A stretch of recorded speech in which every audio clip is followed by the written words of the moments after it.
Live TV, सच सबसे आगे। नमस्कार, आदाब। आप देख रहे हैं द लाइव टीवी। आपके साथ मैं मोहम्मद अफजल आलम।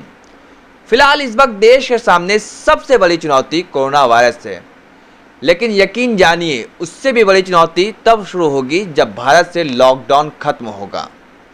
क्योंकि ये हम नहीं बता रहे हैं, बल्कि ब्रिटिश की ब्रोकरेज एजेंसी ये कह रही है कि भारत का जो जीडीपी ग्रोथ रेट रहेगा 2020 का, वो 0 पर रहेगा। हम इस पर विस्तार से बात करेंगे, लेकिन सबसे पहले बात करते हैं कि इस वक्त रोजगार के क्या हालात है भारत में और कितने लोगों की रोजगार जाने वाली है, सैलरीज कटने वाली है, उस पर बात करते हैं। आप सभी को ये पता है कि कुछ भी भारत में इस वक्त प्रोडक्शन नहीं हो पा रहा है। पिछले 30 दिनों से पूरा का पूरा भारत बंद है, चाहे रेस्टोरेंट हो या फिर इसके बाद ट्रैवलिंग एजेंसी हो, होटल्स, फिल्म इंडस्ट्री, सब कुछ बंद। तो इससे जो रोज़गार पे जो असर पड़ा है उस पर बात करते हैं। हम बात करते हैं सबसे पहले मीडिया इंडस्ट्री की, जो दिन रात प्रधानमंत्री नरेंद्र मोदी की गुणगान गाता है और उससे किसी तरह की कोई सवाल नहीं पूछता है। लेकिन बताते हैं कि मीडिया के जो एम्प्लॉय हैं उनके क्या हालात है, उनकी कितने लोगों की जॉब जाने वाली है। सबसे पहले उसी डेटा पे बात करते हैं। सबसे पहले बात करते हैं न्यूज़ नेशन की। न्यूज़ नेशन ने अपने सभी 16 कर्मचारी जो इंग्लिश डिजिटल टीम के थे, उन सभी को बाहर का रास्ता दिखा दिया है और पूरी की पूरी इंग्लिश डिजिटल टीम को ही वेबसाइट जो थी उसको बंद कर दिया है।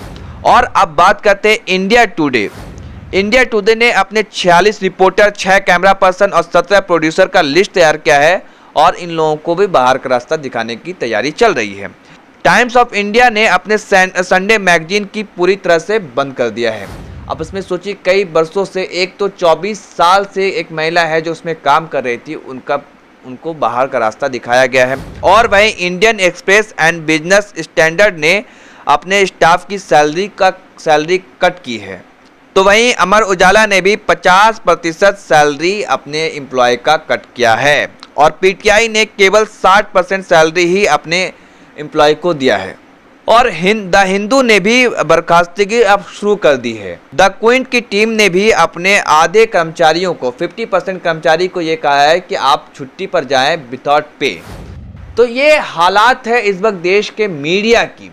तो आप सोच सकते हैं कि मीडिया जो बाहर से कितना खूबसूरत लग रहा है, लेकिन उसके एम्प्लॉय का क्या दर्द और क्या रोना है वो आप सुनेंगे तो पता चलेगा। क्योंकि वो एम्प्लॉय फेसबुक पर लिख रहे हैं और मांग कर रहे हैं कि हमें नहीं निकाला जाए। कोई तो एफआईआर कर रहा है, केस कर रहा है, कोई कुछ कर रहा है। तो ये हालात है मीडिया। लेकिन ये सब मीडिया अपनी खबरें नहीं दिखाएगी और ऐसा लगता है कि देश में सब चंगा सी है और कुछ भी नहीं। तो ये मीडिया का असली चेहरा है कि वो अपने एम्प्लॉय को भी जॉब पर नहीं रख पा रहा है, उनकी सैलरीज भी काट रहा है।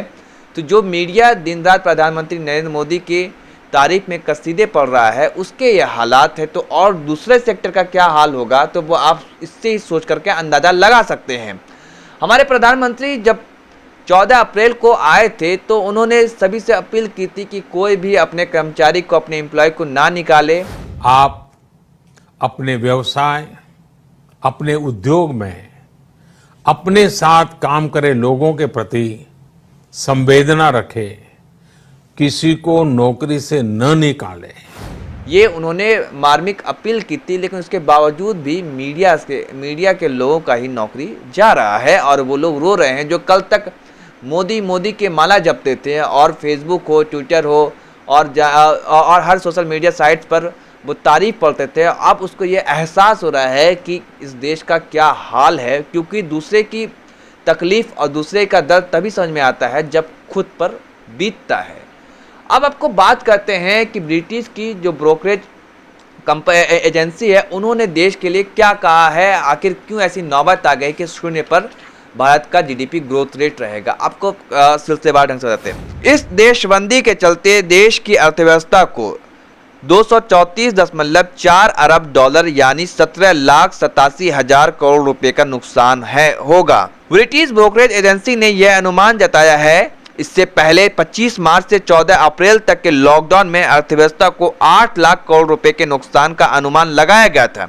यही नहीं, कोरोना के इस संकट के चलते कैलेंडर ईयर 2020 में भारत की जीडीपी ग्रोथ शून्य पर ठहर जाने की आशंका है। हालांकि 2021 में 0.8% की बेहद मामूली तेजी देखने को मिल सकती है। इससे पहले 21 दिनों के लॉकडाउन के दौरान भारत की ग्रोथ रेट 2020 में 2.5% रहने का अनुमान व्यक्त किया गया था, जो अब शून्य पर आ चुका है। कहा गया था कि 14 अप्रैल तक लॉकडाउन होगा भारत, तो 2.5% रहने के अनुमान जताया गया था, लेकिन जैसे ही ये 3 महीने तक बढ़ा दिया गया तो अब शून्य पर, और यहाँ तक कि नेगेटिव, ये बताया जा रहा है कि नेगेटिव भी जा सकती है, जो अब 0 हो गया है। इसके अलावा 2021 के लिए जताए गए 3.3% के ग्रोथ के अनुमान को एजेंसी ने महज 0.8% करार दिया है।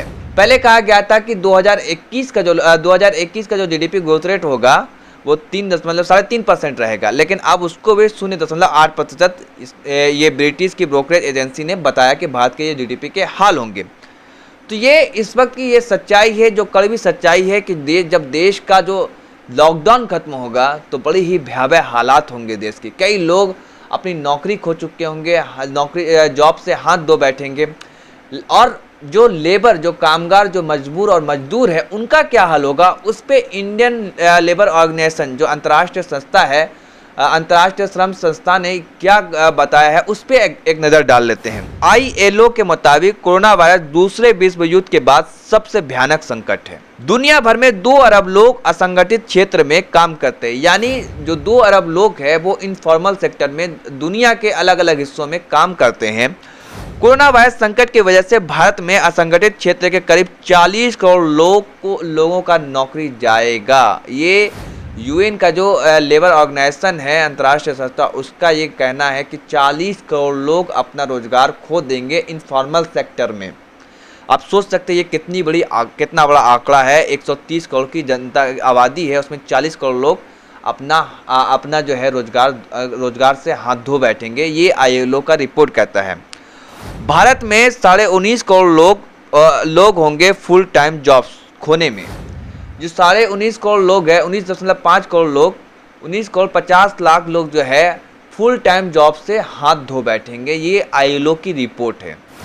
ILO की रिपोर्ट कहती है कि भारत में करीब 90% कामगार असंगठित क्षेत्र यानी इनफॉर्मल सेक्टर में काम करते हैं। भारत में 90% जो लोग हैं वो असंगठित क्षेत्र यानी इनफॉर्मल सेक्टर में काम करते हैं। उसमें 40 करोड़ लोगों के रोजगार जाने की आशंका है, जिसमें 19.5 करोड़ लोग यानी 19 करोड़ 50 लाख लोग जो है फुल टाइम जॉब से हाथ धो बैठेंगे। तो बड़ी ही भयावह हालात हिंदुस्तान का पैदा होने वाला है जब लॉकडाउन खत्म होगा।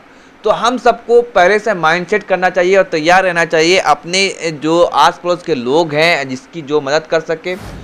मीडिया को चाहिए कि हमारे प्रधानमंत्री से सवाल पूछे कि आखिर उनकी क्या प्लानिंग है, लॉकडाउन जब खत्म होगा लोग क्या करेंगे। आपको एक वाकया याद होगा कि हरियाणा में एक बिहार का मजदूर था जिसने पहले तो अपना मोबाइल बेचा। मोबाइल बेचने के बाद उसके पास जब खाने पीने को नहीं था तो 2,500-3,000 रुपये था, तो उसने बीवी बाल बच्चों को किसी तरह पैसा पहुँचाया। अब बाद में उसने आत्महत्या कर ली, खुदकुशी कर ली। तो ये और ऐसी घटना कई जगहों से आई है अभी तक, जो खुल करके भी सामने नहीं आ पा रही है बहुत सारी घटना। तो ये इस तरीके के जो हालात पैदा है, तो हमारे देश की मीडिया को ये चाहिए कि वो प्रधानमंत्री से पूछे कि आगे की हमारी क्या तैयारी है, हम कैसे इस चुनौती से लड़ेंगे, कैसे इसका मुकाबला करेंगे। जो हमारे कामगार मजदूर हैं उनके सामने जो मुसीबत खड़ा होगा वो उनको क्या सुविधा देंगे, उनके लिए क्या हमने तैयारी करके रखी है।